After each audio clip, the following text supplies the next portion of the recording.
So hello dear students, welcome to my channel Gateway for Engineers. Now we are going to start our next topic, and this topic is also going to help you for solving problems related to internal forces, that is shear force and bending moment. So the next topic is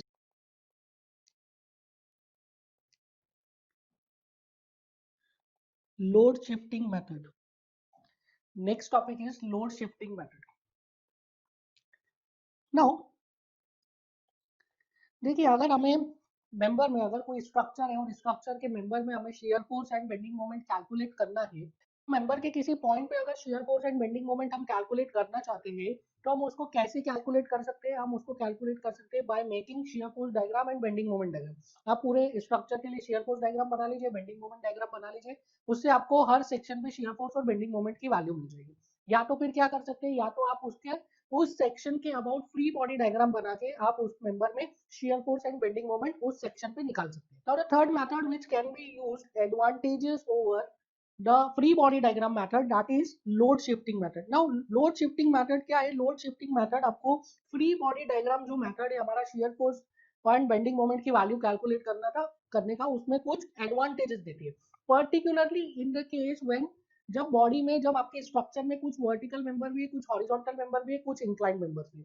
अगर जो structure है उसमें combination of members है, that is कुछ horizontal है, कुछ vertical है, कुछ इंक्लाइन है, तो इन दैट केस ये जो लोड शिफ्टिंग मेथड है ये एक एडवांटेज देती है over over free body diagram method.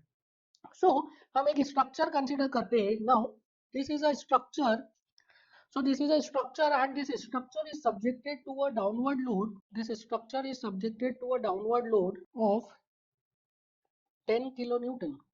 It is subjected to a downward load of 10 kilonewton, and I am assuming that this length is 3 meter, this length is also 3 meter, and here this is point A, this is point B, this is C, this is D, this is E. BC length is also 3 meter, AB length is 1.5 meter. So this is the loading diagram, and we want to calculate, question में पूछा गया shear force and bending moment at point B is question mark, at point C is question mark, and at point D is question mark. So ये यहाँ पे B, C, D तीन points पे आपको shear force and bending moment पूछ रहा है। Then what you can do is आप इस फिगर का, ये जो लोडेड स्ट्रक्चर है इसका क्या बना सकते हैं, तो इसका आप shear force diagram and bending moment diagram बना सकते हैं। बट इस टाइप की जो फिगर्स है जिसमें कि vertical and horizontal forces members दोनों आते हैं, उसका shear force diagram banana and bending moment diagram banana is a little bit tricky, जो ट्रिकी होता है और टाइम कंज्यूमिंग होता है। उसके अलावा क्या कर सकते हैं, आप फ्री बॉडी डायग्राम्स बना सकते हैं और फ्री बॉडी डायग्राम के इक्विलिब्रियम के अकॉर्डिंग आप बता सकते हैं कि किस पोर्शन पे कितना शेयर फोर्स आ रहा है, किस पॉइंट पे कितना बेंडिंग मोमेंट आ रहा है, वो आप बता सकते हैं बाय फ्री बॉडी। इसके अलावा एक थर्ड मेथड, एक थर्ड ऑप्शन है, that is load shifting method.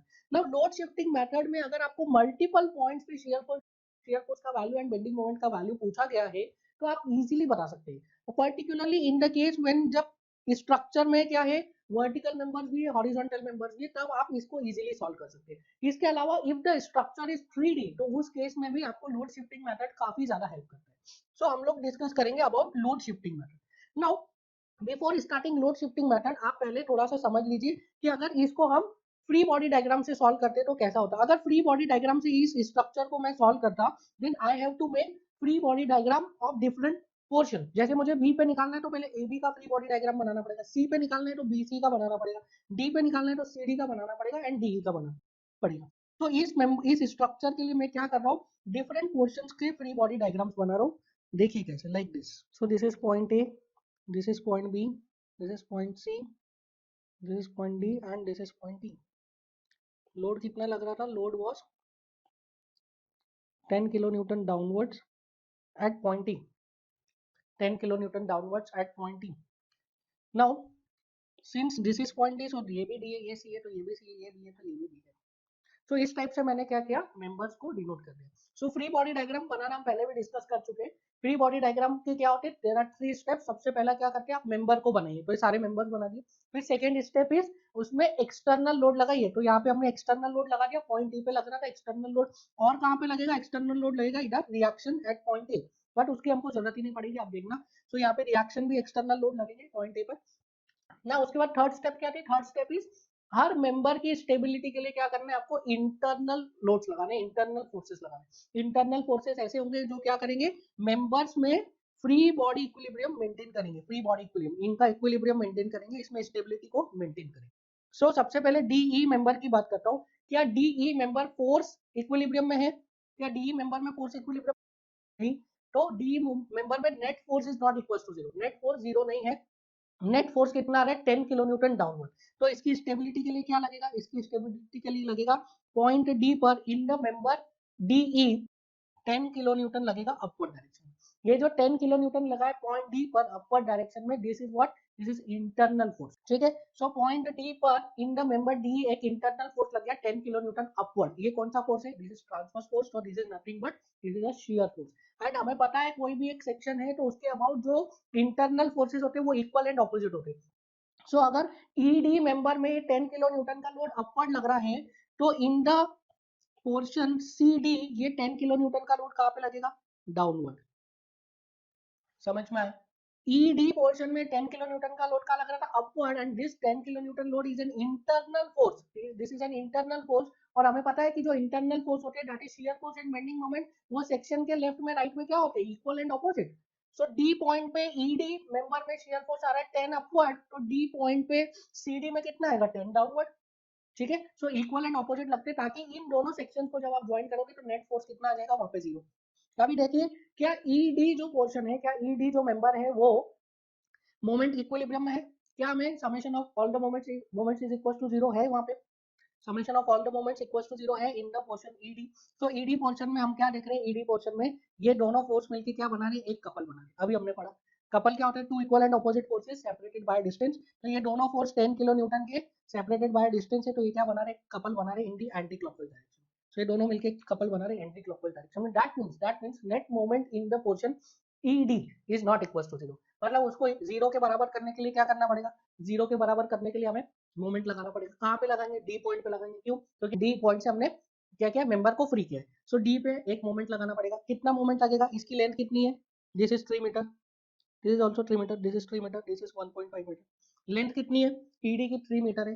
तो मोमेंट अभी कितने का लग रहा है, अभी लग रहा है anti clockwise moment 10 into 3, that is 30 kilo Newton. 30 kilo newton का अभी लग रहा है एंटी क्लॉकवाइज मोमेंट। तो इसकी स्टेबिलिटी के लिए कितना मोमेंट लगाना पड़ेगा, 30 किलो न्यूटन का। कौन से डायरेक्शन में, अभी कितना आ रहा है नेट मोमेंट, अभी आ रहा है 30 kilo newton anti clockwise. So net moment को जीरो करने के लिए क्या करना पड़ेगा, 30 किलो न्यूटन का क्लॉकवाइज मोमेंट लगाना पड़ेगा। अब देखिए क्या ये मेंबर डीई मेंबर अभी स्टेबल है क्या, net moment on the member D zero हो रहा है क्या, यस यहाँ पे जीरो हो रहा है। डीई मेंबर में net moment is zero, summation of all the moments is zero. आप लगा लीजिए पॉइंट डी के अबाउट, लगा लीजिए पॉइंट डी के about. So this 10 into 3 30 anti clockwise plus ये 30 clockwise, this is equal to zero.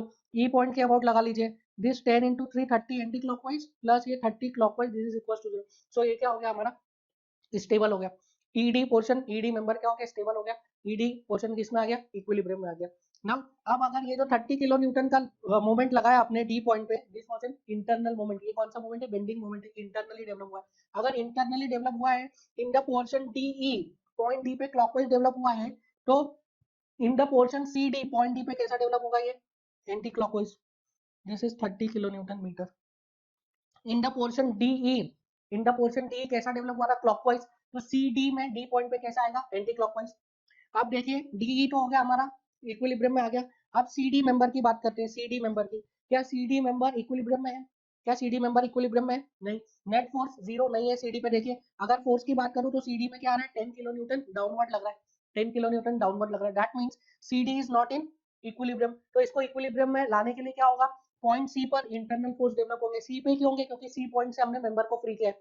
So point C पर क्या होगा, इंटरनल फोर्स डेवलप होंगे। क्या बोलेंगे उन इंटरनल फोर्स को, shear force and bending moment and axial thrust.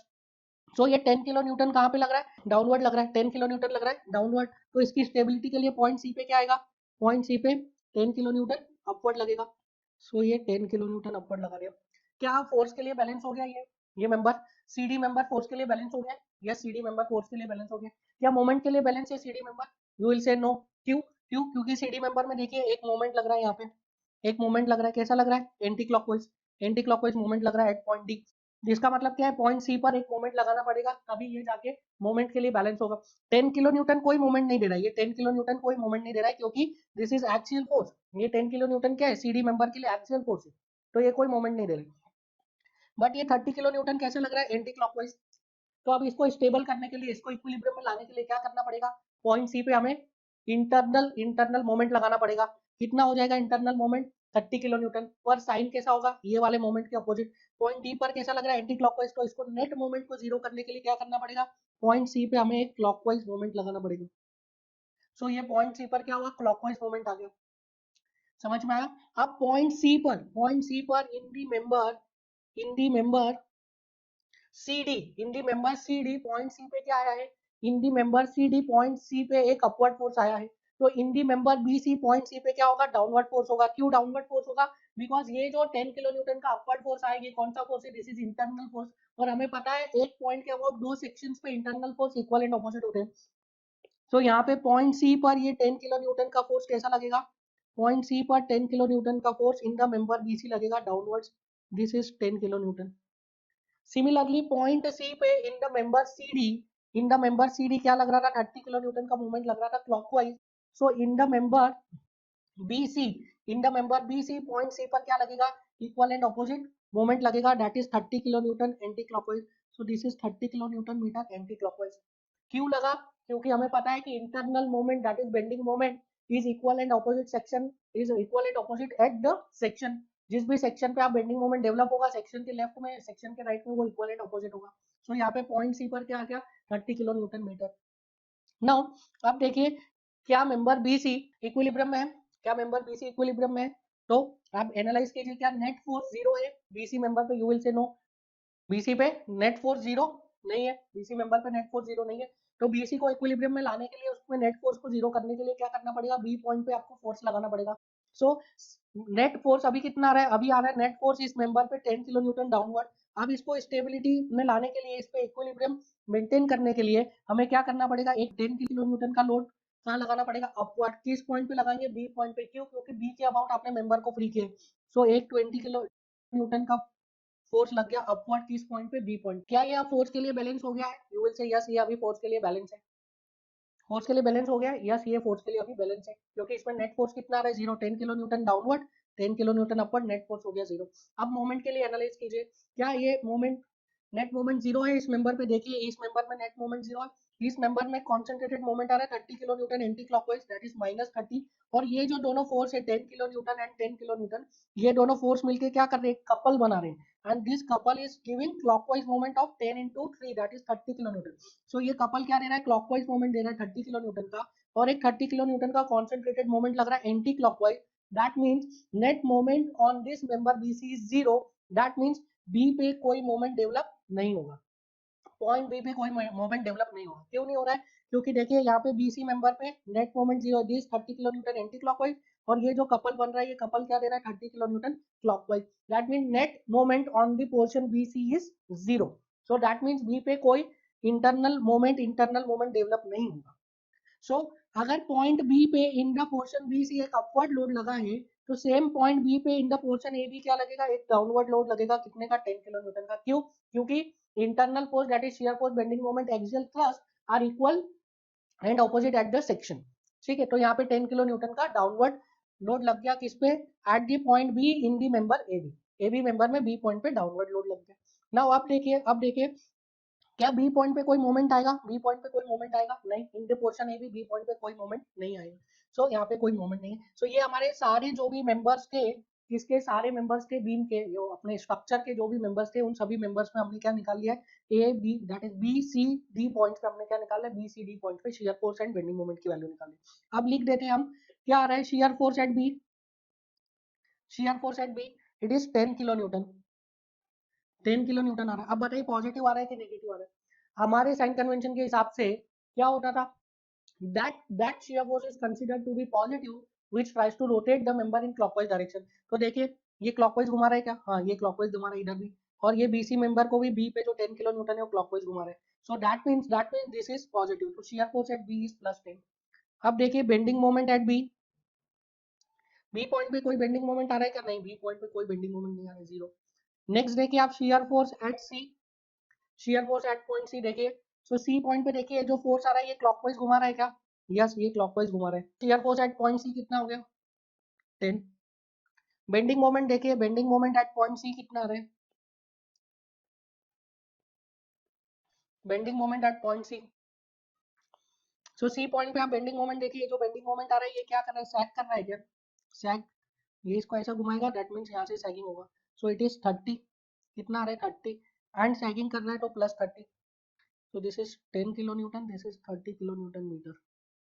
ठीक है, तो bending moment at point C आ गया 30 किलो न्यूटन मीटर। अब देखिए यहाँ पे देखिए इधर shear force at point C आ रहा है 10 किलो न्यूटन में, कौन से मेंबर में? In the member B C. And shear force at point C लिखूं तो मैं 0 आ रहा है in the member C D. C D में कोई शियर फोर्स नहीं आ रहा है। ठीक है, सिमिलरली अगर शियर फोर्स लिखूं मैं एट पॉइंट डी पर तो वो 0 आ रहा है in the member C D. C D member में डी पॉइंट पे कोई शियर फोर्स नहीं आ रहा है। एंड शियर फोर्स लिखूं मैं एट पॉइंट डी तो वो आ रहा है कितना? 10 किलो न्यूटन। कहाँ पे? In the member DE. D member में 10 किलो न्यूटन आ रहा है। पॉजिटिव आ रहा है कि नेगेटिव आ रहा है देख लेते हैं। ये देखिए कैसा घुमा रहा है? एंटी क्लॉकवाइज घुमा रहा है। इसको कैसा घुमा रहा है? एंटी क्लॉकवाइज घुमा रहा है। So this is -10। Anti clockwise घुमा रहा है तो -10। नाउ बेंडिंग मोमेंट की बात करते हैं। Bending moment at D, bending moment at D कितना हो जाएगा? तो देखिए ये बेंडिंग मोमेंट क्या कर रहा है? सैग कर रहा है like this. So this is sagging.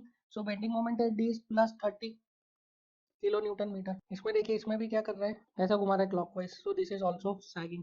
So bending moment at D is 30 kilo newton. तो इस तरीके से आप B C and D points पे क्या बता सकते हैं? फ्री बॉडी डायग्राम बना के आप अलग अलग पॉइंट्स पे शेयर फोर्स और बेंडिंग मोमेंट की वैल्यू को बता सकते हैं। सो ये जो मेथड था this was free body diagram method. अभी हम लोग जो पढ़ने जा रहे हैं that is what? That is load shifting method. Load shifting method is an advantage और update over free body diagram method. Free body diagram method के ऊपर एक अपडेट, एक एडवांटेज है क्या? Load shifting method. Now load shifting method क्या करता है? लोड शिफ्टिंग मेथड आपको एडवांटेज देता है over the free body diagram method. Now free body diagram method अभी देखा आपने कि एक एक मेंबर का हमें फ्री बॉडी डायग्राम बनाना पड़ता है। इसके अगेंस्ट में अगर हम लोड शिफ्टिंग मेथड यूज करेंगे तो काफी इजीली हमें वैल्यूज मिल जाएगी। अब देखिए ये कैसे यूज करते हैं लोड शिफ्टिंग मेथड। सबसे पहले इसमें देयर आर टू स्टेप। सबसे पहले आपको क्या करना है? आपको किसी एक पॉइंट से दूसरे पॉइंट पे लोड को शिफ्ट करते जाना है। जिस भी पॉइंट पे लोड लगा है वहां से आपको लोड को शिफ्ट करते जाना है। कहां तक? सपोर्ट तक। सो आप एक पॉइंट से दूसरे पॉइंट पे जब लोड को शिफ्ट करेंगे तो लोड को आप दो स्टेप्स में शिफ्ट करेंगे। सबसे पहला स्टेप क्या होगा? सबसे पहला स्टेप आप लोड को शिफ्ट करेंगे as it is. From first point to second point आप लोड को एज इट इज शिफ्ट करेंगे। एज इट इज शिफ्ट करने का मतलब क्या है? Same magnitude and same direction. As it is shift करेंगे मतलब सेम मैग्नीट्यूड और सेम डायरेक्शन का लोड आप दूसरे पॉइंट पे शिफ्ट कर देंगे। सो आपने लोड शिफ्ट कर लिया एज इट इज, लोड आपने शिफ्ट कर लिया एज इट इज। नाउ इसके बाद आप एनालाइज करेंगे कि जो जिस आपने लोड को शिफ्ट किया है सेकंड पॉइंट पे, उस सेकंड पॉइंट पे लोड की वजह से कोई मूवमेंट आ रहा है क्या? आप एनालाइज करेंगे, अगर मूवमेंट आ रहा है तो आप उस मूवमेंट को भी शिफ्ट करेंगे as it is. As it is का क्या मतलब है? Same magnitude same direction. So देखिए अगर मैं इस स्ट्रक्चर की बात करूं, इस स्ट्रक्चर की बात करूं तो सबसे पहले मैं क्या करूंगा? जो ई पॉइंट पे लोड लग रहा है उस ई पॉइंट के लोड को कहां पे शिफ्ट करूंगा? डी पे। ई के लोड को कहां पे शिफ्ट करूंगा? डी पे। तो ई के लोड को शिफ्ट कर रहा हूं मैं डी पे। देखिए कैसे? देखिए ई पॉइंट के लोड को शिफ्ट कर रहा हूं मैं डी पॉइंट पे, कैसे करूंगा? देखिए सबसे पहले लोड को मैं शिफ्ट करूंगा एज इट इज। लोड को मैं शिफ्ट करूंगा एज इट इज। सो मैंने लोड को एज इट इज शिफ्ट कर दिया। This is 10 kilo newton. ठीक है, ई पॉइंट के लोड को शिफ्ट कर दिया डी पे एज इट इज। पहला स्टेप कंप्लीट। अब दूसरा स्टेप क्या है? मैं एनालाइज करूंगा कि ये जो ई पॉइंट पे लोड लग रहा है वो डी पॉइंट पे क्या कोई मोमेंट दे रहा है? सो ई पॉइंट पे जो लोड लग रहा है वो डी पॉइंट पे एक मोमेंट दे रहा है। कैसा? Anti clockwise. कैसा घुमा रहा है ये डी पॉइंट को? Anti clockwise. सो मैं क्या करूंगा? डी पॉइंट पे मोमेंट को शिफ्ट करूंगा एज इट इज। कैसे एज इट इज का मतलब क्या है? ये डी पॉइंट पे कितना मोमेंट दे रहा था? 10 इंटू 3, 30 किलो न्यूटन मीटर का anti clockwise. So 30 kilo newton metre anti clockwise. So as it is में शिफ्ट करूंगा। So this is 30 kilo newton metre anti clockwise as it is. मतलब anticlockwise था तो anti clockwise shift किया, 30 kilo newton का आ रहा था, 30 kilo newton का शिफ्ट किया। सो सबसे पहले स्टेप में क्या करेंगे आप? सबसे पहले आप फोर्स को शिफ्ट करेंगे as it is. 10 kilo newton downward है तो 10 किलो न्यूटन डाउनवर्ड शिफ्ट कर दिया। फिर उसके बाद देखेंगे कि जिस पॉइंट पे आपने लोड को शिफ्ट किया है उस पॉइंट पर कोई मोमेंट का इफेक्ट दे रहा है क्या वो लोड? हाँ, तो यहाँ पे मोमेंट का इफेक्ट दे रहा था तो आपने उसको शिफ्ट कर दिया। मोमेंट को कैलकुलेट करके एज इट इज कितना मोमेंट आ रहा था? 10 इंटू 3, 10 इंटू 3, 30 किलो न्यूटन का एंटी क्लॉकवाइज। तो 30 kilo newton anti clockwise as it is. अब मुझे अब यहाँ पे डी पॉइंट पे क्या क्या लोड आ गया? डी पॉइंट पे 10 किलो न्यूटन आ गया और एक 30 किलो न्यूटन का मोमेंट आ गया। 10 किलो न्यूटन का एक लोड आ गया डाउनवर्ड और 30 किलो न्यूटन मीटर का एक मोमेंट आ गया। अब मुझे इसको कहाँ शिफ्ट करना है? इसको मुझे शिफ्ट करना है एट दी पॉइंट सी। सी पे अब मुझे शिफ्ट करना है इसको। अब देखिए इसको सी पे कैसे शिफ्ट करता हूँ। नाउ अगेन आपको सेम प्रोसीजर फॉलो करना है। क्या था हमारा प्रोसीजर? कि सबसे पहले आपको लोड को शिफ्ट कर देना है एज इट इज। तो सबसे पहले आप इस लोड को शिफ्ट कर दीजिए एज इट इज। सो ये हमने लोड को शिफ्ट कर दिया एज इट इज। फिर उसके बाद ये मोमेंट को शिफ्ट कर दीजिए एज इट इज। ये आपने मोमेंट को शिफ्ट कर दिया as it is 30 kilo newton metre. ठीक है, तो आपने लोड को शिफ्ट कर दिया एज इट इज, जो मोमेंट लग रहा था इसको भी शिफ्ट कर दिया एज इट इज। अब देखिए ये जो लोड को आपने शिफ्ट किया है 10 किलो न्यूटन को, ये पॉइंट सी पे कोई मोमेंट दे रहा है क्या? ये 10 किलो न्यूटन का लोड पॉइंट सी पे कोई मोमेंट दे रहा है क्या? कोई मोमेंट नहीं दे रहा, तो आप और कोई मोमेंट लगाएंगे नहीं पॉइंट सी पर। सो ये 10 किलो न्यूटन का load as it is shift हो गया कहाँ पे? पॉइंट सी पर। इस 10 किलो न्यूटन के लोड की वजह से पॉइंट सी पर कोई मोमेंट नहीं आ रहा था, तो हमने कोई मोमेंट को शिफ्ट नहीं किया। अब देखिए इसको मैं पॉइंट बी पर शिफ्ट करूंगा। देखिए अब इसको पॉइंट बी पर शिफ्ट करेंगे हम। So this is point B. अब देखिए क्या किया हमने, सबसे पहले तो ये जो 10 किलो न्यूटन का लोड था इसको एज इट इज कहाँ शिफ्ट करेंगे? पॉइंट बी पे। तो ये 10 किलो न्यूटन के लोड को एज इट इज शिफ्ट कर दिया कहाँ पे? पॉइंट बी पे, लाइक दिस। सो ये हो गया 10 kilo newton. So first step हमारा कंप्लीट। 10 किलो न्यूटन के लोड को हमने एज इट इज शिफ्ट कर दिया पॉइंट बी पे। दूसरा ये जो मोमेंट लग रहा है इस मोमेंट को हम एज इट इज शिफ्ट कर देंगे कहाँ पे? पॉइंट बी पे। तो ये 30 किलो न्यूटन मीटर का जो एंटी क्लॉकवाइज मोमेंट लग रहा था उसको एज इट इज शिफ्ट कर दिया कहाँ पे? पॉइंट बी पर। इसको हमने एज इट इज शिफ्ट कर दिया। अब ये देखिए ये जो 10 किलो न्यूटन का लोड था सी पे लग रहा था, वो पॉइंट बी पे कोई मोमेंट देगा क्या? ये जो 10 किलो न्यूटन का लोड पॉइंट सी पे लग रहा था, वो बी पॉइंट पे कुछ मोमेंट दे रहा है क्या? So you will say yes, B point पे मोमेंट दे रहा है। कितना मोमेंट दे रहा है? ये 30 किलो न्यूटन का क्लॉकवाइज मोमेंट दे रहा है। सो बी पॉइंट पे ये जो 10 किलो न्यूटन का लोड सी पे लग रहा था, वो बी पे कितना मोमेंट दे रहा है? 30 किलो न्यूटन क्लॉकवाइज दे रहा है। सो यहाँ पे हम क्या लगाएंगे? 30 किलो न्यूटन क्लॉकवाइज। बट यहाँ पे बी पॉइंट पे एक clock anti clockwise moment already लगा हुआ है। एक एंटी क्लॉकवाइज मोमेंट ऑलरेडी लगा हुआ है। सो ये एंटी क्लॉकवाइज है, अब मुझे क्लॉकवाइज लगाना है। So I will write 30 kilo newton minus 30 kilo newton. ठीक है, माइनस क्यों लिखा? क्योंकि यहाँ पे डायरेक्शन कैसा बनाया मैंने? Anti clockwise. और माइनस लिखा क्योंकि मुझे और क्लॉकवाइज मोमेंट लगाना। अगर मुझे और एंटी क्लॉकवाइज लगाना होता, डायरेक्शन भी था एंटी क्लॉकवाइज, तो मैं प्लस लिख दे रहा। ठीक है, तो ये जो 10 किलो न्यूटन का लोड है ये पॉइंट बी पर क्या दे रहा है? 30 किलो न्यूटन का क्लॉकवाइज मूवमेंट दे रहा है। पर यहाँ पे देखिए पॉइंट बी पर ऑलरेडी 30 किलो न्यूटन का एंटी क्लॉकवाइज मूवमेंट लगा है, तो मैं इसको ऐसे ही रहने दूंगा, इसमें माइनस 30 और लिख दूंगा। सो नेट मोमेंट कितना आ गया पॉइंट बी पर? नेट मोमेंट आ गया पॉइंट बी पर 0। अब देखिए आप यहाँ से डायरेक्टली लिख सकते हैं, आप इन फिगर से डायरेक्टली लिख सकते हैं कि आपकी कितना शेयर फोर्स आ रहा है, कितना बेंडिंग मोमेंट आ रहा है अलग अलग पॉइंट्स पे। तो डी पॉइंट पे कितना आ रहा है? You can directly write shear force at point B. So shear force at point B कितना आ गया? 10 किलो न्यूटन। क्लॉकवाइज घुमाएगा like this. So you will write shear force at point B is 10 kilo newton positive. Bending moment at point B कितना है? 0। Bending moment at point B कितना है? अब ये जो shear force और बेंडिंग मोमेंट आया ये कहाँ पे है? In the member A B. जो मेंबर आपको दिख रहा है उस मेंबर में है। अब इसके लिए बताइए, इसके लिए बताइए आप कितना है shear force? Shear force at point C. Shear force at point C कितना है? 10 किलो न्यूटन। क्लॉकवाइज है एंटी क्लॉकवाइज है? क्लॉकवाइज घुमा रहा है, तो I will write positive shear force is plus 10 kilo newton. Bending moment कितना आ रहा है पॉइंट सी पे? 30 किलो न्यूटन। कैसे घुमाएगा ये करेगा सैगिंग। सो बेंडिंग मोमेंट कितना आ गया पॉइंट सी पर? Bending moment at point C is plus 30 kilo newton metre. Now आप पॉइंट डी की बात करते हैं। पॉइंट डी पे अब ये जो आए वैल्यूज ये कहाँ पे आए? इन the member BC। In the member BC आया ये वैल्यू। अब बात करते हैं हम लोग पॉइंट डी की। पॉइंट डी की बात करते हैं। So bending mom shear force at point D कितना आ गया? Shear force at point D आ गया 0। Shear force at point D कितना आ गया? 0। बेंडिंग मोमेंट की बात करिए। Bending moment at point D कितना आएगा? 30 किलो न्यूटन है। कैसा घुमा रहा है? इस तरीके से। ठीक है, एंटी क्लॉकवाइज घुमा रहा है ना, तो ऐसा ऐसा इसको शेप देगा ऐसा। So this is what, this is sagging. ये सैगिंग है। So plus 30 kilo newton metre. Again ये वैल्यू कहाँ आ गई? In the member CD member में वैल्यूज है। तो इस तरीके से क्या किया हमने? डायरेक्टली निकाल लिया। डायरेक्टली हमने लोड को शिफ्ट किया अलग अलग पॉइंट्स पे और हमें पता चल गया क्या? शियर फोर्स और बेंडिंग मोमेंट की वैल्यू। अदरवाइज आपको अगर निकालनी पड़ती बाय फ्री बॉडी डायग्राम तो वो थोड़ा सा लेंदी प्रोसेस होता है, उसमें थोड़ा टाइम ज्यादा लगता है। ऑन द अदर हैंड अगर हमने यहाँ से सॉल्व किया that is load shifting method से, तो बहुत ही इजीली सॉल्व हो गया, जल्दी से सॉल्व हो गया, आपको पता चल। नाउ इसमें there is one more thing. अगर यहाँ पे हमने ए बी, देखिए ए बी मेंबर में निकाला, बीसी मेंबर में निकाला, सीडी में निकाला। अब आपको बोलते हैं बेंडिंग मोमेंट या shear force at point be in the member BC, तो आप इसका ऑपोजिट वाला डायग्राम बना लीजिए। ऑपोजिट डायग्राम बनाओगे तो यहाँ पे डायग्राम बनेगा, उसमें पॉइंट बी पर क्या लगेगा? लोड ऊपर आएगा, बेंडिंग मोमेंट तो 0 आई।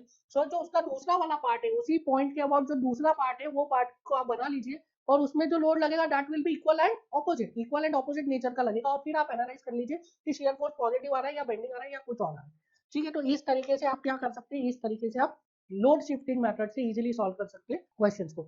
नाउ ये जो लोड शिफ्टिंग मेथड है, ये बहुत ही ज्यादा एडवांटेजेस प्रूव होता है if the structure is three dimensional. If the structure is three dimensional then in that case ये जो लोड शिफ्टिंग मेथड है दिस इज वेरी एडवांटेजेस, आपको बहुत जल्दी रिजल्ट देता है। अदरवाइज थ्री डायमेंशनल स्ट्रक्चर को एनालाइज करना इज क्वाइट डिफिकल्ट। तो अब हम देखेंगे कि थ्री डायमेंशनल स्ट्रक्चर में किस तरीके से हम लोड शिफ्टिंग मेथड को अप्लाई कर सकते हैं। So now we are going to solve another numerical. The numerical is in front of you. For the given loaded frame, load is acting normal to the plane of diagram. Now load is acting normal to the plane of diagram. देखिए ये जो आपको figure दिख रहा है, this is a 3D structure. So जो plane of diagram है, जो आपका structure है, वो किसमें horizontal plane में. Structure is in horizontal plane और जो load लग रहा है P, that P load is acting vertically downward. So structure is in horizontal plane and load is acting vertically downward. So this is a case of three-dimensional analysis. This is a 3D structure. So 3D structure start करने से पहले हम थोड़ा सा discussion कर लेते हैं। देखिए अभी तक हम क्या कर रहे थे, अभी तक हम डील कर रहे थे इन XY axis. We were dealing in XY axis. Suppose this is a structure. This structure is subjected to a load P like this. So ये जो हमारा एनालिसिस था, this analysis was in XY axis. So this is like this. So this was Y axis, this was X axis. So हमारा जो analysis चल रहा था अभी तक वो किस में चल रहा था, टू डायमेंशंस में चल रहा था। एंड जो हम प्लेन देख रहे थे that plane was X Y. But here in this numerical, ये जो न्यूमेरिकल आपको दिख रहा है, this numerical is will be having three axes x, y and z because this is a three dimensional, ठीक है, this is a three dimensional structure. So आप देखिए अगर एक्स वाई जेड तीनों एक्सिस को हम ले रहे हैं, एक्स वाई जेड तीनों एक्सिस को हम ले रहे हैं, तो पहले थोड़ा सा हम समझ लेते हैं कॉन्सेप्ट। क्या किस चीज का कॉन्सेप्ट समझ लेते हैं, हम समझ लेते हैं मूवमेंट का कॉन्सेप्ट। देखिए जब एक्स वाई एक्सिस में हम बात कर रहे थे only in the X Y axis, तो उसमें कितने डायरेक्शन में फोर्स पॉसिबल थे, फोर्स सिर्फ दो डायरेक्शन में लग सकते थे। One is this along the y axis, second is this along the x axis. मतलब if this x axis is axial, so एक axial force हो सकता था एक डायरेक्शन में और एक डायरेक्शन में ट्रांसवर्स फोर्स हो सकता था, सिर्फ ये दो डायरेक्शन में फोर्सेस पॉसिबल थे। But here in this case 3D loading के केस में देखेंगे तो यहाँ पे तीन डायरेक्शंस में क्या होगा, तीन डायरेक्शन में फोर्सेस पॉसिबल होंगे, one is x, one is y and the third one is z। अब दूसरी बात करते हैं यहाँ पे मोमेंट की। सो मोमेंट यहाँ पे देखिए जो P लग रहा है फोर्स, इसकी वजह से ये बीम में एक मोमेंट आएगा, स्ट्रक्चर में मोमेंट आएगा। सो वो मोमेंट कौन सी एक्सिस के अबाउट था, that moment is always and always, अगर 2D है तो वो मोमेंट कौन सी एक्सिस के अबाउट है, always and always Z axis के अबाउट। बट जैसे ये स्ट्रक्चर 2D से 3D हो गया तो यहाँ पे मोमेंट तीन एक्सिस के अबाउट पॉसिबल है, one is X axis, second is about Y axis and third is about Z axis. So जैसे ये स्ट्रक्चर 3D में आ गया तो यहाँ पे अब तीन एक्सिस के अबाउट मूवमेंट्स पॉसिबल है। सो फोर्स तो हमें डायरेक्टली समझ में आ जाता है that this force is acting in y axis, अगर इस डायरेक्शन में फोर्स लगेगा तो that will be in x axis, वो तो हमें समझ में आ जाता है। पर कई बार क्या होता है मोमेंट समझ में नहीं आता है कि मोमेंट अबाउट x एक्सिस लग रहा है या मोमेंट अबाउट y एक्सिस लग रहा है या मोमेंट अबाउट z एक्सिस लग रहा है, उसको एनालाइज करने में स्टूडेंट्स को काफी प्रॉब्लम आती है। तो एक बार हम वहां से एनालिसिस शुरू करते हैं, फिर इस न्यूमेरिकल को हम सॉल्व करेंगे and we will solve this numerical by load shifting method. ठीक है, आप देखिए लोड शिफ्टिंग से काफी इजी हो जाता है ये numerical. So here I have designed example, this is a 3D structure and ये स्ट्रक्चर में देखिए this structure is subjected to a load P। अब बिफोर स्टार्टिंग की किस डायरेक्शन में लोड लग रहा है, किस डायरेक्शन में मूवमेंट आ रहा है, सबसे पहले आप एक्सिस को समझिए, इसको हम ऑलरेडी एक बार डिस्कस कर चुके हैं। सबसे पहले हम क्या करते हैं, एक्सिस को डिफाइन करते हैं। तो here I am defining this x axis is the longitudinal axis, क्योंकि हमारा जो रेफरेंस प्लेन होता है वो कौन सा हमने अज्यूम किया, reference plane we have assumed as this cross sectional plane is the reference plane, that is why ये जो एक्सिस है this axis I am considering as longitudinal axis. तो यहाँ पे ये जो एक्स एक्सिस हो गई this is our longitudinal axis. तो x अगर लॉन्गिट्यूडनल हो गई तो y and z these will be what, these will be transverse axis. So this x axis is longitudinal axis, this y and z these are transverse axis. Now अब देखिए in this figure this is a cantilever beam, 3D में बताया एक cantilever beam, ठीक है, this is a 3D structure. So this is a 3D structure, a cantilever beam, जिसमें कि एक लोड P लग रहा है, किस डायरेक्शन के अलोंग लग रहा है, ये लोड P लग रहा है along the y direction. So I am writing it as Py। ठीक है, जो P लोड लग रहा है किस डायरेक्शन के अलोंग लग रहा है, y डायरेक्शन के, तो I have written it as Py। Now अब मुझे ये एनालाइज करना है, अभी मैं कुछ टाइम के लिए इसको हटा देता हूँ। मुझे ये एनालाइज करना है कि इस Py की वजह से जो मोमेंट डेवलप होगा बीम में, वो कौन से डायरेक्शन में डेवलप होगा। Py की वजह से जो मोमेंट डेवलप होगा वो कौन से डायरेक्शन में डेवलप हुआ। नाउ ये वही केस है जो अभी तक हम एनालाइज कर रहे हैं। अभी तक हम कैसा एनालाइज कर रहे थे, हम इसको अभी तक 2D में एनालिसिस कर रहे थे, लाइक दिस। देखिए, सो अभी तक जो हमारा एनालिसिस चल रहा था, that was like this. So this was structure, इसमें लोड लग रहा था P, लोड लग रहा था कौन सी एक्सिस के अलोंग, लोड लग रहा था हमारा अलोंग दी y एक्सिस। यहाँ पे भी ऐसा ही है, this is y axis, this is x axis.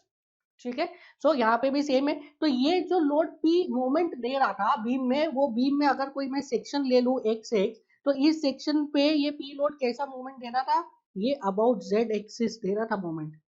This is moment about z axis. अब यहाँ पे देखिए, अगर इसी चीज को हम यहाँ पे रिप्रेजेंट करते हैं इन दी 3D डायग्राम, अगर 3D में इसको रिप्रेजेंट करूंगा मैं, तो देखिए 3D में क्या होगा। 3D में भी ये जो फोर्स है, ये किस डायरेक्शन के अलोंग मूवमेंट देगा, this will give movement along z axis. So this जो P, अभी मैंने इसको आपको कहा फ्री हैंड पे बताया, ये कहीं मिडिल में लग रहा होगा, बट जस्ट आपको समझाने के लिए मैं बता रहा हूँ कि ये जो P फोर्स है, ये किस एक्सिस के अलोंग मूवमेंट दे रहा है, ये P फोर्स दे रहा है z एक्सिस के अलोंग मूवमेंट। अगर मैं इसको अलग से एनालाइज करूँ like this, so this is y axis, this is x axis and this is z axis. तो आप देखिए, आप अभी तो हमको पता है कि जब वर्टिकल लोड लग रहा है and the beam is horizontal, तो वो z एक्सिस के अलोंग मूवमेंट दे रहा है। बट इसको कॉन्सेप्चुअली कैसे समझते हैं, इस चीज को कॉन्सेप्चुअली समझने के लिए आप देखिए, दिस इज अ बीम, ये हमारा बीम है, कैंटिलीवर बीम, आप इसको अज्यूम कर लीजिए लाइक दिस, यहाँ से fix, this is a fix beam, इस टाइप से कैंटिलीवर बीम। इस पे जब ये लोड लग रहा है P, ये लोड लगा P, तो ये P लोड इसको बेंड कैसा करेगा, like this, this is going to bend like this. So ये जब इस टाइप से बेंड करेगा, तो इसका बेंडिंग आपको कहाँ से दिखेगा, जब आप फ्रंट से देखोगे तब आपको इसका बेंडिंग दिखेगा लाइक दिस। ठीक है, this is our beam, this is the structure, इस पे लोड लग रहा है P लाइक दिस। एंड जब P लोड लगा, तो ये स्ट्रक्चर क्या हुआ, स्ट्रक्चर इस टाइप से बेंड हुआ। तो ये जो कर्व्ड शेप है, इस टाइप से ये जो कर्व्ड शेप है, ये आपको कब दिखेगा, जब आप इसको फ्रंट से देखोगे तब आपको ये कर्व्ड शेप दिखेगा। सो फ्रंट वाला एक्सिस कौन सा है, देखिए this is x axis, longitudinal axis कौन सा है, x एक्सिस है, वर्टिकल एक्सिस कौन सा है, y एक्सिस है, और जहां से आप देख रहे हैं दैट इज z एक्सिस। तो ये मोमेंट कौन सा आएगा, इसमें मोमेंट आएगा अलोंग दी z एक्सिस, जहां से आप देख रहे हो, ना, that is along the z axis, आप z प्लेन से देख रहे हो।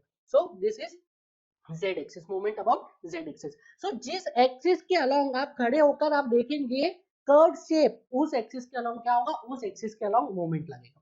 समझ में आया। नाउ अब देखिए इन द सेकंड केस क्या हो रहा है, in the second case again this is a cantilever beam, ये कैंटिलीवर बीम है, ये इसका लॉन्गिट्यूडनल एक्सिस है, this is longitudinal axis in this direction, this is vertical axis and this is z axis. So एक ये longitudinal axis हो गया इस डायरेक्शन में, एक ये ट्रांसवर्स एक्सिस हो गया, और एक ये वाला ट्रांसवर्स एक्सिस हो गया। नाउ अब जो लोड लग रहा है, इसमें लग रहा है लाइक दिस फ्रॉम फ्रंट, या फ्रंट से लोड लग रहा है like this, load is acting like this. So अब जो इसमें बेंडिंग आएगा वो कैसा आएगा, लाइक दिस। अब ये बेंडिंग को आप फ्रंट से नहीं देख पाओगे, ये बेंडिंग को देखने के लिए आपको क्या करना पड़ेगा, टॉप व्यू से देखना पड़ेगा। सो ये जो बेंडिंग आ रहा है, ये जो कर्व शेप आ रहा है स्ट्रक्चर का, इस शेप को आपको देखने के लिए कहाँ जाना पड़ेगा, टॉप में जाना पड़ेगा। सो टॉप में आप गए तो कौन सी एक्सिस के अलोंग गए, आप y एक्सिस के अलोंग गए। तो ये जो आपको बेंडिंग दिखा है, ये जो आपको कर्व शेप दिखा है, वो किस एक्सिस के अलोंग दिखा है, आपको y एक्सिस के अलोंग दिखा है। ये वर्टिकल एक्सिस कौन सा था, y था ना, सो y एक्सिस के अलोंग दिखा है। तो ये जो मोमेंट है, this moment is nothing but moment about y axis, that is my। सो अगर मैं यहाँ पे शो करूँ तो the moment will act like this is my। Now इधर अब मैं लिखूं यहाँ पे, ये P जो फोर्स लग रहा था, कौन सी एक्सिस के अबाउट लग रहा था, ये Z एक्सिस के अबाउट लग रहा था। ठीक है, तो ये जो हमने अभी समझा विजुअलाइजेशन से, दिस इज कॉन्सेप्चुअली, ठीक है, ये हमने कॉन्सेप्चुअली समझा कि कब मोमेंट लगेगा x एक्सिस के अबाउट, कब मोमेंट लगेगा y के अबाउट, कब लगेगा z के अबाउट। जिस प्लेन में खड़े होके आप z प्लेन में खड़े हो, z प्लेन से आपको दिख रहा है, तो उसको क्या बोलेंगे हम, उसको बोलेंगे हम z एक्सिस के अलोंग मोमेंट है। जो कर्व शेप है, आप फ्रंट में खड़े हो, कर्व शेप आपको दिख रहा है फ्रंट में लाइक दिस, सो ये कौन सा हो गया, आप जेड प्लेन से देख रहे हैं तो ये mz हो गया। फिर अगर ऐसी बेंडिंग हो रही है तो आप इसको कहां से देखोगे, you will see it from top, यहाँ से फ्रंट से तो दिखेगा नहीं, फ्रंट से तो आपको प्रोजेक्शन दिखेगा, that will be straight line, तो you have to see it from top, top से देखोगे तो आपको कैसा दिखेगा, ऐसा कर्व शेप दिखेगा। टॉप से देख रहे हैं मतलब आपके कौन से प्लेन में खड़े, आप वाई प्लेन में खड़े, this is Y plane, so Y plane में खड़े तो ये हो गया moment about Y axis. Now ये तो होगी कॉन्सेप्ट की बात, ये होगी कॉन्सेप्ट की बात, बट अगर इसी को अगर कॉन्सेप्चुअली समझने में आपको प्रॉब्लम आती है तो इसका मैं आपको एक ट्रिक बता देता हूँ, there is a trick, that trick is mathematically आप इसको समझ सकते हैं। देखिए मैथमेटिकली हम कैसे समझेंगे, इसको मैथमेटिकली समझने की कोशिश करते हैं। Now, in the first case, if I want to write moment, so I have to write m is equals to p into l.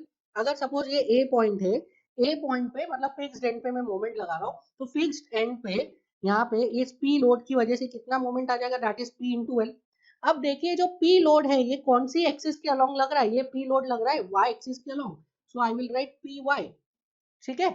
और ये जो लेंथ है, ये लेंथ आपने कौन सी एक्सिस के अलोंग लिया है, ये लेंथ ये आपने लिया एक्स एक्सिस के अलोंग, देखिए लेंथ किसके पैरेलल है, एक्स एक्सिस के, so I will write it as L X. So length X axis के है और लोड वाई एक्सिस के है, तो मोमेंट किस एक्सिस के अबाउट होगा, जेड एक्सिस के। सो वाई एंड एक्स का कॉम्बिनेशन क्या देता है आपको, जेड एक्सिस के अबाउट मोमेंट।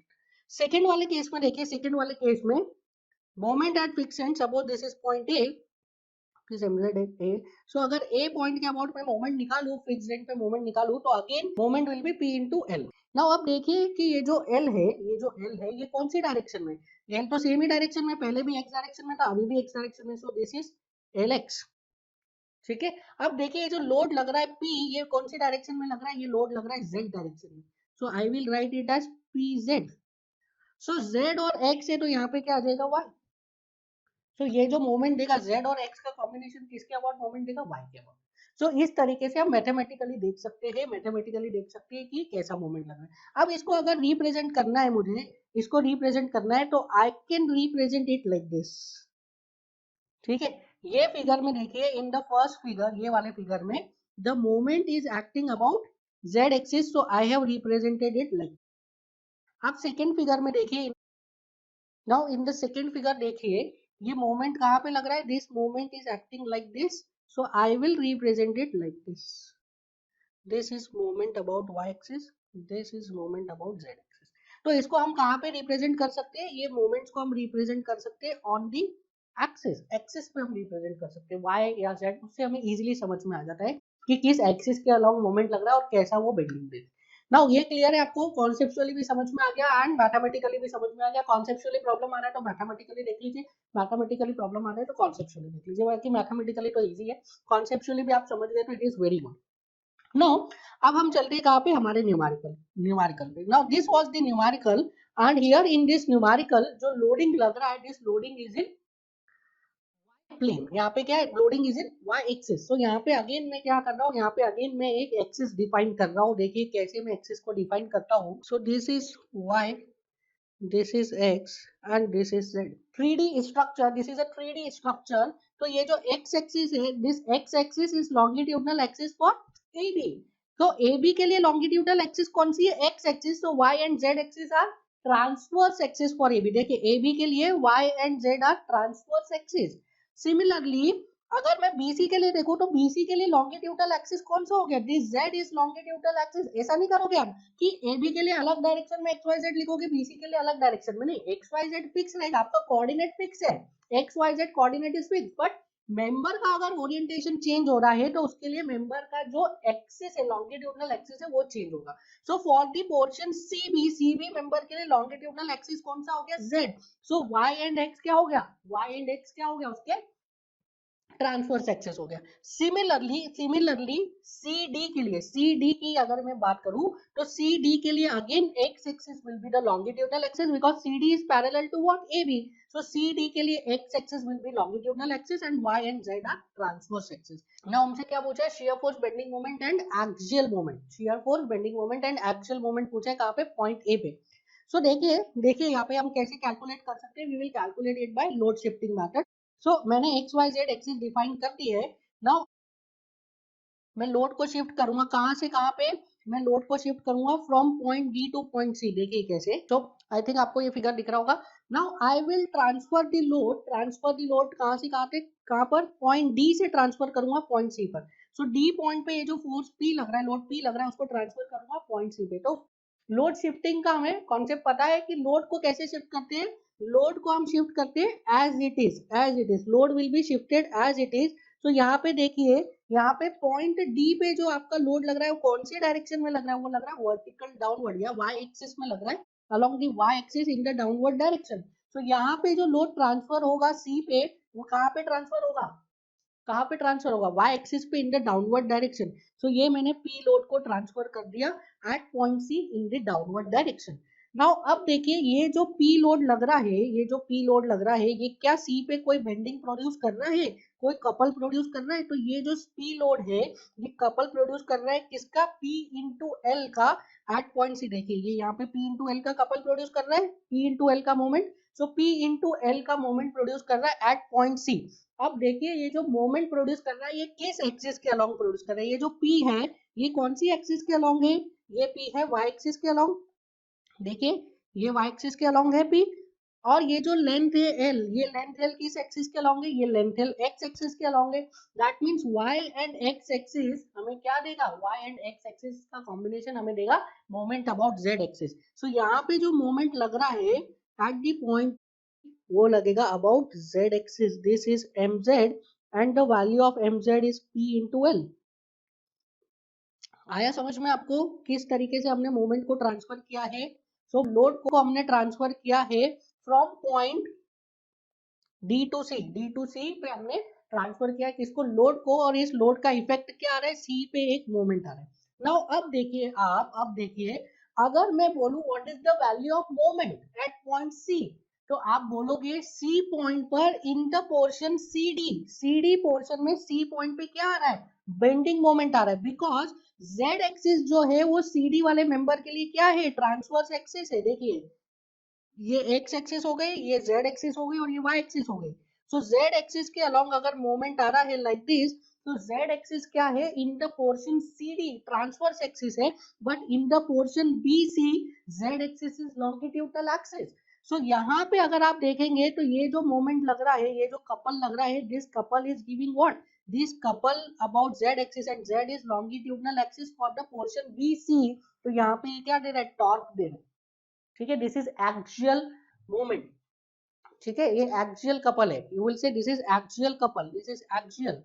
ठीक है, this is not transfer. So BC member में क्या आ रहा है, बीसी मेंबर में एक टॉर्क आ रहा है। ठीक है, टॉर्क आ रहा है यहाँ पे, और इसी फोर्स की वजह से, इसी पी फोर्स की वजह से इन द मेंबर सीडी क्या आ रहा है, मेंबर सीडी में बेंडिंग आ रही है। ठीक है, ये पूछा नहीं है क्वेश्चन में, this is for your understanding only. ठीक है, तो अब मैंने ये लोड को जो ट्रांसफर किया है, लोड को जो हमने ट्रांसफर किया है, सो ट्रांसफर करने के बाद क्या आ रहा है हमारे पास, इस सी पॉइंट पे एक डाउनवर्ड डायरेक्शन में पी लोड आ रहा है, एंड इस सी पॉइंट पे about Z axis at moment आ गया mz, जिसकी वैल्यू है p इंटू एल।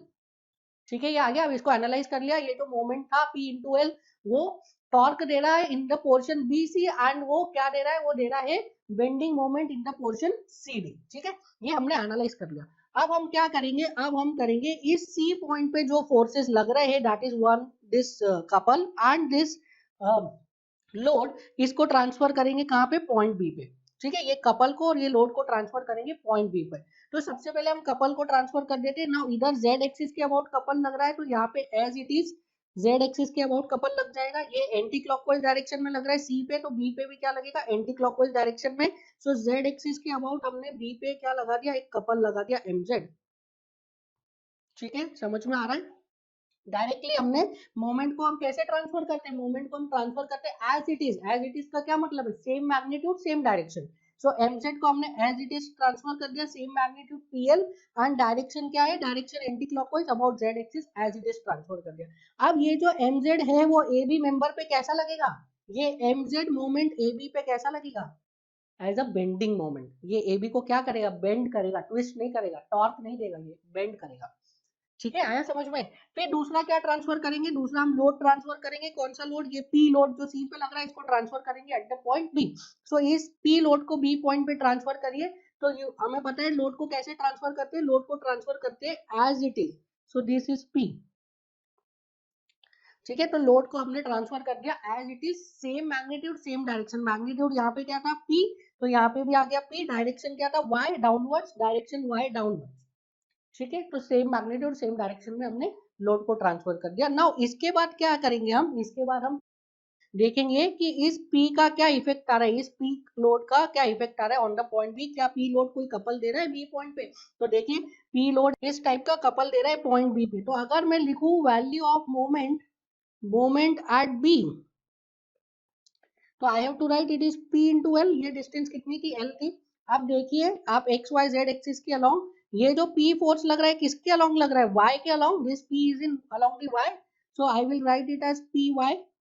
L किसके अलोंग है, L is along the Z, so I will write it as LZ। So PY के अलोंग है, LZ के अलोंग है, Y और Z का कॉम्बिनेशन आपको क्या देगा, Y और Z का कॉम्बिनेशन देगा आपको moment about x axis, Y और Z का कॉम्बिनेशन देगा हमें moment about x axis. So this is moment about which axis, moment about x axis. So P into L का जो अब मोमेंट मिल रहा है वो किस एक्सिस के अलोंग मिल रहा है, एक्स एक्सिस के अलोंग। अब इसका इसका हम देखेंगे सेंस क्या है, क्लॉकवाइज है या एंटी क्लॉकवाइज है। सो P इंटू एल ये कैसा दे रहा है यहाँ पे, anti clockwise, this P into L is in anti clockwise direction.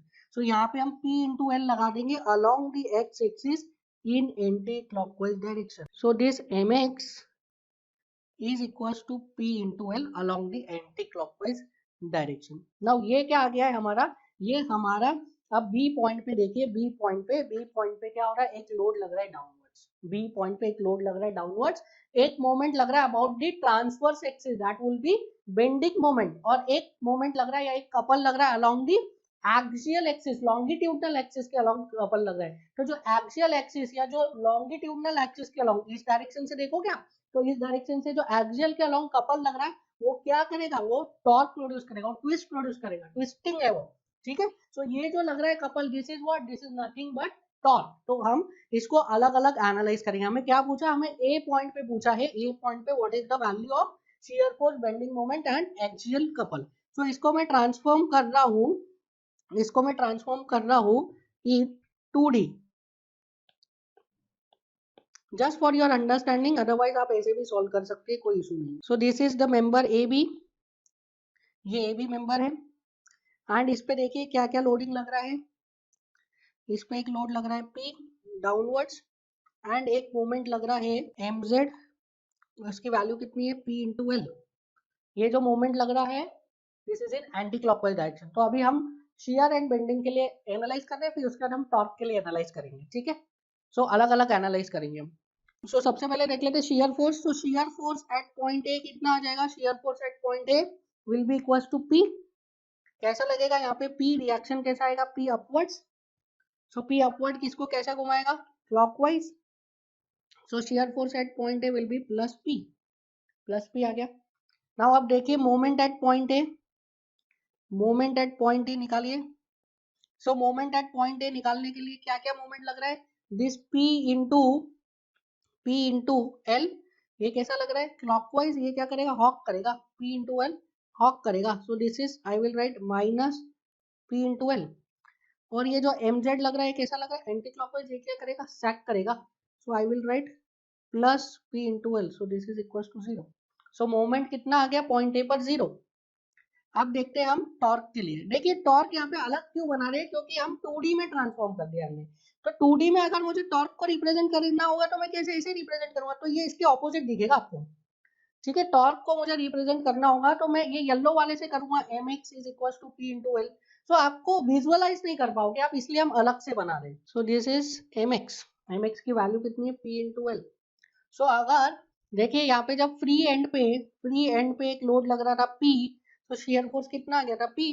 Similarly यहाँ पे सिर्फ एक टॉर्क लग रहा है, शियर एंड बेंडिंग टॉर्क में कुछ इफेक्ट नहीं देंगे। ठीक है, यहाँ पे P इंटू एल का टॉर्क लग रहा है, तो यहाँ पे कितना आ जाएगा टॉर्क, पॉइंट ए पे भी टॉर्क आ जाएगा P into L. So here torque will also be P into L. So torque at point A, और you can say axial couple is equal to P into L.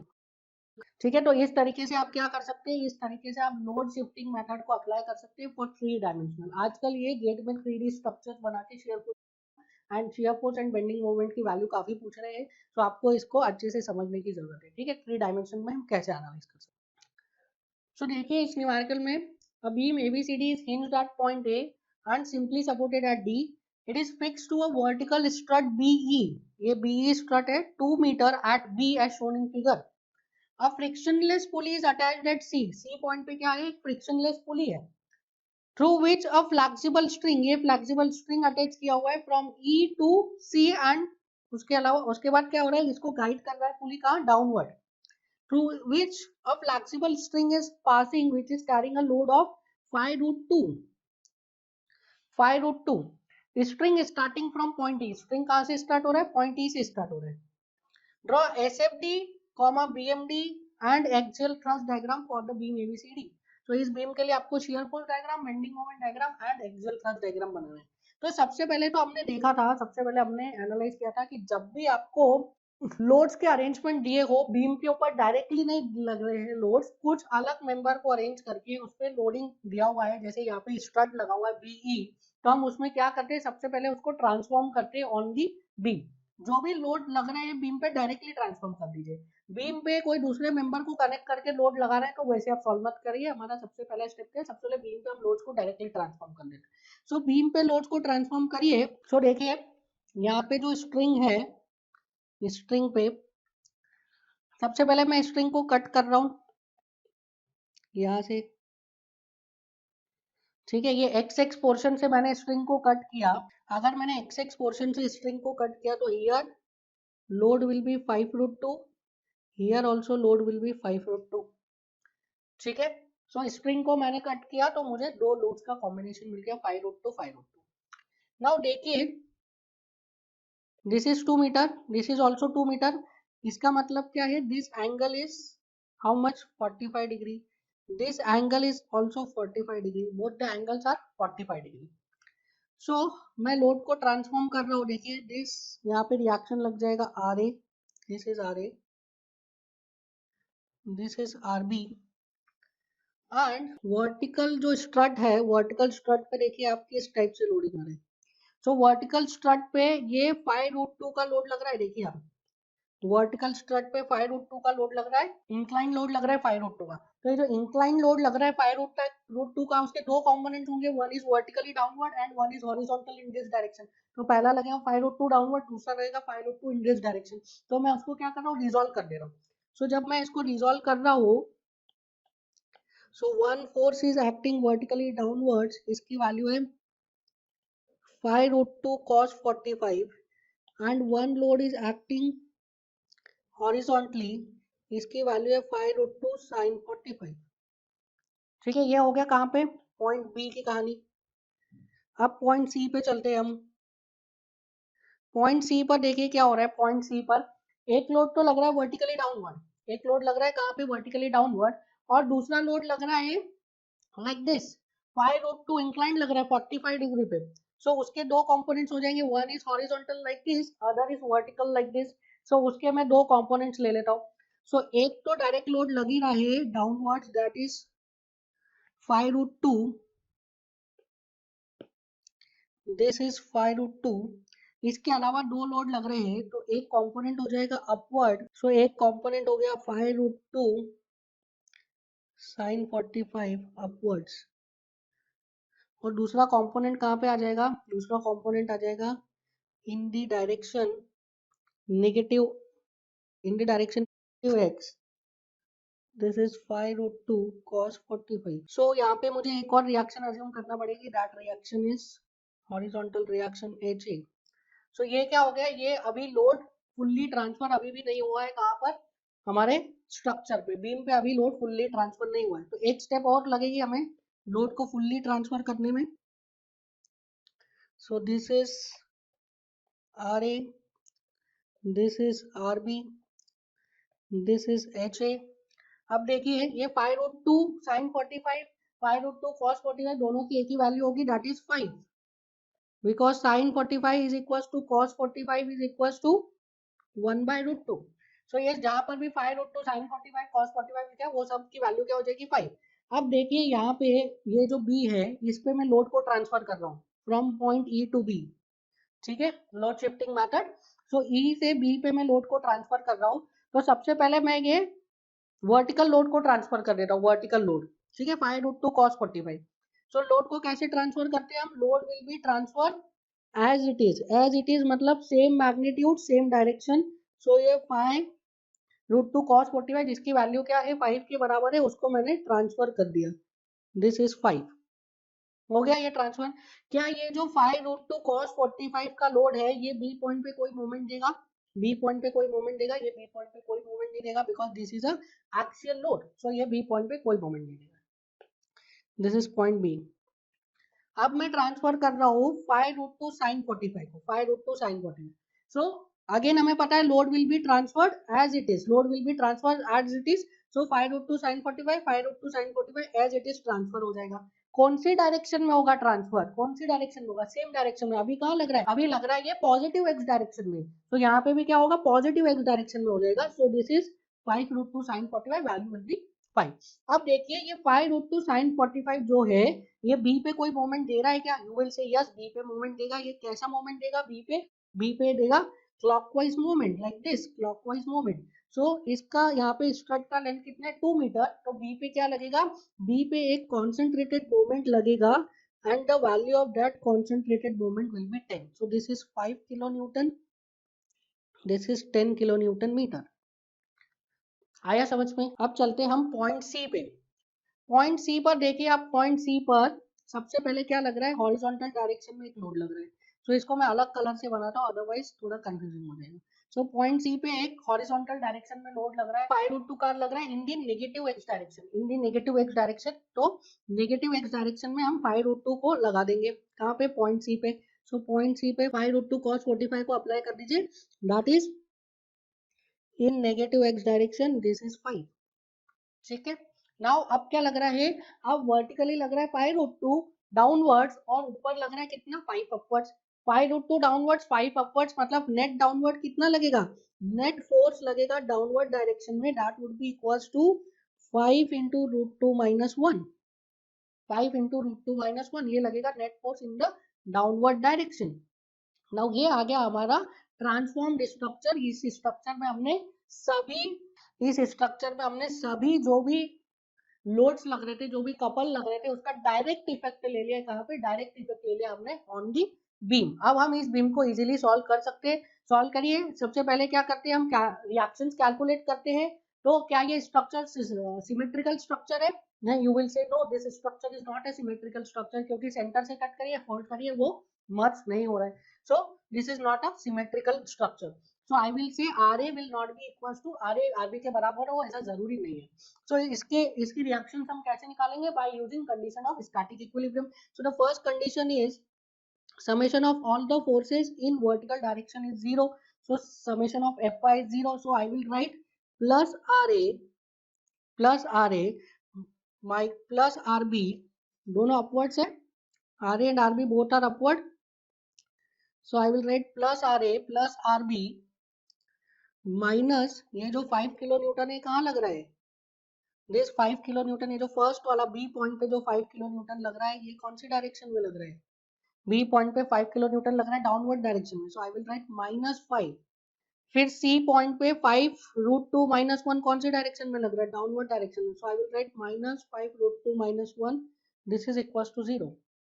सो यहाँ से क्या आ जाता है, R A plus R B, देखिए -5 plus 5 cancel, so -5√2 is 0। So R A plus R B is equal to how much, is equal to 5√2। This is our equation number 1। Now I will write summation of all the forces in x direction is 0. So x direction में सभी forces को लिखिए। So positive x direction को मैं ले रहा हूँ plus, negative को ले रहा हूँ minus. So I will write plus HA plus 5 kilo newton कहाँ पे लग रहा है, बी पॉइंट पे लग रहा है पॉजिटिव में। फिर लिखूंगा -5 क्योंकि सी पॉइंट पे लग रहा है नेगेटिव एक्स डायरेक्शन में। This is equal to how much, this is equal to 0। सो यहाँ पे HA की वैल्यू कितनी आ गई, 0 directly, HA is directly 0। Now अब मुझे RA RB की वैल्यू निकालना है। So I have to write अभी यहाँ पे लिख देता हूँ, that is summation of all the points is about z direction at point A is 0। summation of all the moments about z direction at point E is equals to 0। तो A point के about में लगा रहा हूँ moment equilibrium, ठीक है। Length mention कर देते हैं, length, so length is From A to B it is 2 meter, from B to C 2 meter, and C to D it is 4 meter. ठीक है, it is 2 meter, 2 meter and 4 meter. So I can write summation of moments about all the moments about z axis at point A is equals to 0. तो यहाँ पे क्या होगा, HA और RA vanish हो जाएगा. I will write minus of RB because RB कैसा लग रहा है, RB is in anti clockwise direction. So minus RB into 8 plus, देखिए जो 5 किलो न्यूटन का ये कैसा लग रहा है, क्लॉकवाइज. सो प्लस 5 इंटू 2, फिर उसके बाद ये जो यहाँ पे 10 किलो न्यूटन का कॉन्सेंट्रेटेड मोमेंट आ रहा है, this is also clockwise. So plus 10, फिर ये देखिए पॉइंट सी पर जो है 5√2 माइनस 1 आ रहा है, ये भी कैसा आ रहा है, clockwise. So plus 5√2 minus 1, distance कितना है, 4 metre, this is equal to 0. So from here I can get the value of RB. सो RB is equal to 10 plus 10 plus 20√2 minus 20. ठीक है, यहाँ पे इसको 5√2 into 4 that is 20√2 और minus 5√2 into 4 it is minus 20. So 5 into minus 1 into 4 is minus 20. So ये 20 से 20 cancel हो गया. You will get upon में 8 भी आएगा. You will get the value of RB is 20√2 by 8, that is 5√2 by 2. और you will write it as 5/√2. So RA कितना हो जाएगा, RA is equals to 5√2 minus 5/√2. So RA भी क्या हो जाएगा, 5/√2. So RA RB की वैल्यू आ गई. ठीक है, now we will draw shear force diagram and bending moment diagram. So now we will draw shear force diagram and bending moment diagram. तो बनाते हैं shear force diagram, bending moment diagram. So सबसे पहले क्या बनाएंगे, 0 0 axis बनाएंगे. So this is 0 0 axis for SFD. So RA की value लिखिए, RA कितना है, RA is 5/√2, RB is also 5/√2. So हमें पता है सारा ट्रिक्स शेयर फोर्स डायग्राम बनाने का. So जहाँ पे भी लोडिंग डायग्राम में कॉन्सेंट्रेटेड लोड आएगा, वहाँ पे शेयर फोर्स डायग्राम में क्या आएगा, there will be a jump. So point A पर कॉन्सेंट्रेटेड लोड आ रहा है, यस पॉइंट ए पर रिएक्शन आ रही है 5/√2, तो पॉइंट ए पर क्या आएगा, there will be a jump of 5/√2. Concentrated load कहाँ आ रहा है, अपवर्ड आ रहा है, तो जंप कहाँ आएगा, jump will also be in upward direction. So यहाँ पे 5/√2 का अपवर्ड डायरेक्शन में एक जंप आ जाएगा 5/√2.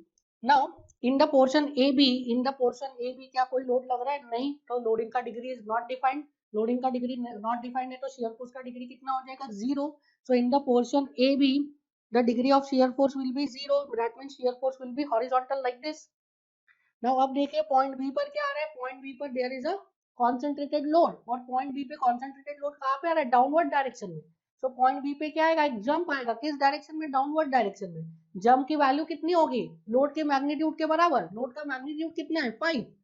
सो जंप स्टार्ट होगा कहाँ से, 5/√2 से, कहाँ जाएगा, डाउनवर्ड, कितना जाएगा, 5. सो 5/√2 से चालू स्टार्ट होगा और 5 नीचे जाएगा इन द डाउनवर्ड डायरेक्शन, तो एंड कहाँ पे होगा, so that is 5/√2 minus 5. So this is 5/√2 minus 5. 5/√2 minus 5. Now in the portion BC क्या कोई लोड लग रहा है, in the portion BC there is no load, मतलब लोड का degree is not defined. Load का degree is not defined, that means shear force का degree कितना है, 0. that means shear force will be horizontal.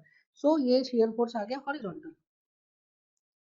ठीक है, नाउ एट पॉइंट सी पे क्या हो रहा है, अगेन एक कॉन्सेंट्रेटेड लोड आ रहा है. ठीक है, तो पॉइंट सी पर क्या आएगा, शेयर फोर्स डायग्राम में जंप आएगा. कॉन्सेंट्रेटेड लोड कहाँ लग रहा है, इन दी डाउनवर्ड डायरेक्शन, तो जंप कहाँ पे आएगा, इन दी डाउनवर्ड डायरेक्शन. जंप की वैल्यू कितनी होगी, कॉन्सेंट्रेटेड लोड के मैग्नीट्यूड के बराबर. सो कॉन्सेंट्रेटेड लोड का मैग्नीट्यूड कितना है, 5 into √2 minus 1. जंप स्टार्ट कहाँ से होगा, 5/√2 minus 5 से 5 into √2 minus 1 नीचे जाएगा. सो jump will be like this. So this value is 5/√2 minus 5 minus 5√2 plus 5. So 5 से 5 cancel हो गया. 5/√2 minus 5√2 is minus 5/√2. So this is minus 5/√2. Shear force at point C is minus 5/√2. अब देखिए in the portion CD क्या loading है, there is no loading. So loading का degree is not defined, तो shear force का degree is 0. That means shear force diagram will be horizontal. Now at point D कितना force लग रहा है, upward direction में रिएक्शन लग रहा है, तो जंप कितना आएगा 5/√2, 5/√2 का रिएक्शन लग रहा है इन द अपवर्ड डायरेक्शन, तो जंप कितना आएगा 5/√2 इन दी अपवर्ड डायरेक्शन, तो 5/√2 का यहाँ पे अपवर्ड डायरेक्शन में जंप दे देंगे। सो ये हमारा बेंडिंग शियर फोर्स डायग्राम क्या होगा, क्लोज हो जाएगा at 0 0। So this is our shear force diagram, this is positive, this whole is negative, this is 5/√2। सो ये क्या आ गया हमारा शियर फोर्स डायग्राम आ गया। So now we will make bending moment diagram. तो सबसे पहले क्या करेंगे, सबसे पहले 0 0 एक्सिस बनाएंगे, this is 0 0 axis for bending moment diagram, 0 0 axis for bending moment diagram। Now देखिए पॉइंट ए पर कोई कॉन्सेंट्रेटेड मोमेंट आ रहा है क्या, पॉइंट ए पर कोई कॉन्सेंट्रेटेड मोमेंट नहीं है, दैट मीन्स पॉइंट ए पर बेंडिंग मोमेंट डायग्राम में कोई जंप नहीं आएगा, that means bending moment diagram will start from zero, zero से स्टार्ट होगा। नाउ देखिए अब जीरो से स्टार्ट होने के बाद in the portion A B portion में शेयर फोर्स का वेरिएशन कैसा है, हॉरिजॉन्टल मतलब डिग्री जीरो है शेयर फोर्स की, तो बेंडिंग मोमेंट की डिग्री कितनी आएगी 1। अब 1 डिग्री आएगी तो स्लोप कैसा आएगा, राइजिंग आएगा या फॉलिंग आएगा, स्लोप राइजिंग आएगा कि फॉलिंग आएगा वो बताएगा शेयर फोर्स का साइन पॉजिटिव है या नेगेटिव है, शेयर फोर्स का साइन पॉजिटिव मतलब स्लोप कैसा आएगा, राइजिंग स्लोप आएगा। तो this is rising slope in bending moment diagram in the portion A B. And B point पर कितना मोमेंट हो जाएगा, बी पॉइंट पे मोमेंट हो जाएगा 5/√2 into 2 that is 5√2। So the value of bending moment at point B, यहाँ पे देखिए ये 2 है, ये 5/√2 है, तो 5/√2 इंटू 2 दैट इज 5√2, ये वैल्यू हो गई किसकी, बेंडिंग मोमेंट की। अब देखिए पॉइंट बी पर कोई कॉन्सेंट्रेटेड मोमेंट आ रहा है क्या, यस पॉइंट बी पे कॉन्सेंट्रेटेड मोमेंट आ रहा है, मतलब बेंडिंग मोमेंट डायग्राम में क्या आएगा, जंप आएगा, बेंडिंग मोमेंट डायग्राम में जंप आएगा, जंप का मैग्नीट्यूड कितना होगा, कॉन्सेंट्रेटेड मोमेंट के वैल्यू के बराबर, जंप का वैल्यू कितना होगा कॉन्सेंट्रेटेड मोमेंट के मैग्नीट्यूड के बराबर। जंप अपवर्ड आएगा डाउनवर्ड्स आएगा, अगर क्लॉकवाइज है तो अपवर्ड आएगा, एंटी क्लॉकवाइज है तो डाउनवर्ड आएगा। सो यहाँ पे कैसा लग रहा है moment, moment is clockwise, so jump कैसे आएगा, जंप आएगा अपवर्ड, जंप का मैग्नीट्यूड क्या होगा, इस कॉन्सेंट्रेटेड मोमेंट के मैग्नीट्यूड के बराबर, तो 5√2 से स्टार्ट होगा और 10 अपवर्ड जाएगा, सो कहाँ पे जाके एंड करेगा, सो 5√2 plus 10, 5√2 plus 10, so this is 5√2 plus 10, यहाँ पे हमारा बेंडिंग मोमेंट आ गया 5√2 प्लस 10। नाउ अब देखिए in the portion B C, in the portion B C shear force का डिग्री कितना है, शेयर फोर्स का degree is 0, in the portion B C shear force का डिग्री 0 है, तो बेंडिंग मोमेंट का डिग्री कितना होगा 1, बेंडिंग मोमेंट का डिग्री 1 मतलब bending moment will B triangular, triangular आएगा, बेंडिंग मोमेंट ट्रायंगुलर आएगा तो स्लोप राइजिंग रहेगा कि फॉलिंग रहेगा, वो कौन डिसाइड करेगा, वो डिसाइड करेगा शेयर फोर्स का sign. So in the portion B C shear force positive आ रहा है या नेगेटिव आ रहा है, शेयर फोर्स नेगेटिव आ रहा है, दैट मींस बेंडिंग मोमेंट कैसा आएगा, फॉलिंग आएगा। So in the portion B C bending moment will be falling like this, value कितनी आ जाएगी, वैल्यू कितनी आ जाएगी एट पॉइंट सी।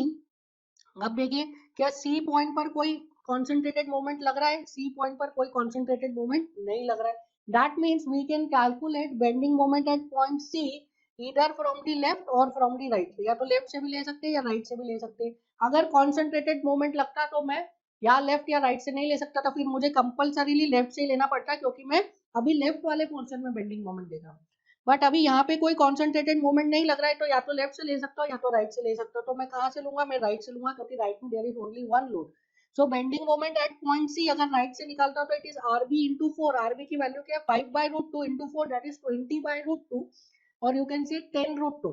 अब ये जो 10√2 आ रही है ये कैसा करेगा, इसको इसको करेगा सैग, देखिए इस टाइप से बेंड करेगा ना अपवर्ड, तो ये क्या होगा सैग, सो दिस इज पॉजिटिव, सो यहाँ पे वैल्यू कितनी आ जाएगी, this is 5/√2 into 4 that is 20/√2 which is equals to 10√2. Now in the portion CD देखिए, in the portion CD this is point D, in the portion CD देखिए आप CD पोर्शन में shear force का variation कैसा आ रहा है, shear force का variation is of degree 0, so bending moment का वेरिएशन कैसा आएगा, डिग्री 1, शेयर फोर्स नेगेटिव है तो स्लोप क्या हो जाएगा, slope will also be negative, so this is bending moment diagram. ठीक है, ये यहाँ पे आपका मोमेंट आ गया, एंड बी पर मोमेंट डी पर मोमेंट आ गया। तो इस तरीके से हम बेंडिंग मोमेंट डायग्राम बना सकते हैं for different kinds of structures. Load को शिफ्ट करते हैं, कैसे करते हैं, this is very important for you, because कई बार वो डायरेक्टली लोडिंग नहीं लगाएगा मेंबर पे, थ्रू डिफरेंट कनेक्शंस, कुछ स्ट्रट लगा देगा, कुछ और मेंबर लगा देगा, और वहां पे लोड लगा के आपसे पूछेगा कि बीम का आप shear force diagram, bending moment diagram बनाइए, या किसी एक पर्टिकुलर पॉइंट पे शियर फोर्स बेंडिंग मोमेंट की वैल्यू पूछेगा। तो आपको पता होना चाहिए कि कैसे हम लोड को शिफ्ट करते हैं from one point two another. So this is it for this class. We'll meet in the next class. Thank you.